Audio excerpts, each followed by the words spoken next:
We have been able to professionalize our communications activity here by working with some good partners, by employing some great people. And in 2016, we finally got to roll out some of the new tools that we wanted to have.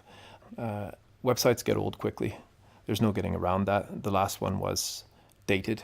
And I felt that it was hurting our ability to reach out to the broader policy community and to interact with our members. With the new website, I feel that we have something that communicates the modern and dynamic image that I want people to have of district heating.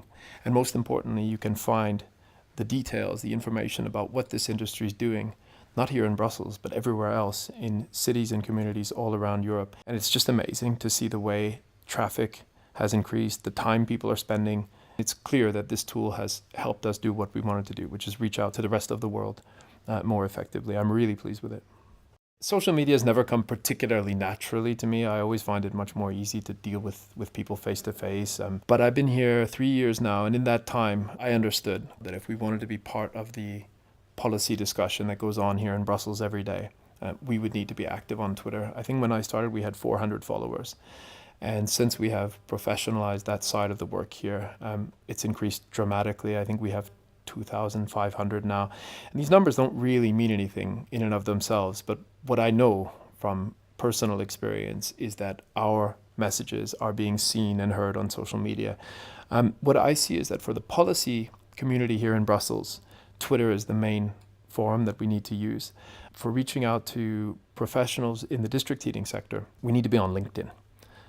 This is where I see a lot of the more in-depth, thoughtful discussion going on about the future of this industry. And so we are scaling up our activity there, and I will force myself to become more active on social media because I see that it works.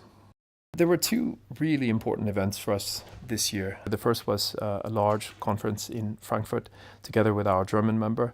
We had hundreds of district heating people and policymakers and other stakeholders. And it was a real success to get so many people together, and it was really nice to be reminded of the strength and diversity of this industry, discussing, sharing, learning from each other. I found it a really useful couple of days, and I hope our members did as well.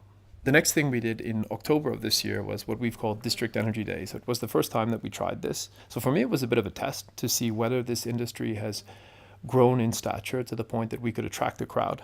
And we certainly did. There were all kinds of different things that took place, policy discussions, but also discussions about research funding and different projects in a way that I think would have been very difficult to imagine a few short years ago. There's so much interest and enthusiasm around this sector right now, and it's great to be able to celebrate that from time to time.